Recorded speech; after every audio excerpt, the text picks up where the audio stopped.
Salam hörmətli izləyicilər, axşamınız xeyirli olsun. Bakı şəhərindən salamlayıram sizi. Bugün 17 dekabr, sərin bir gündür.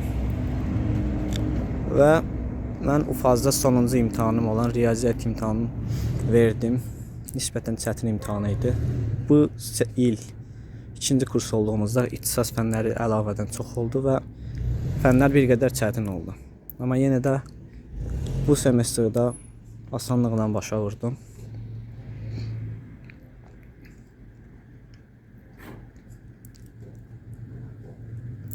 Və bilirdim ki 17-si dərs bitir, ona görə 18-i Naxçıvan şəhərinə bilet almışım. Sabah qayıdıram kəndə. Bir ay boyunca kənddə olacağım. Çalışacağım ki atamgilə kömək eləyim. Vaxtımı bir qədər də olsa səmərəli keçirim.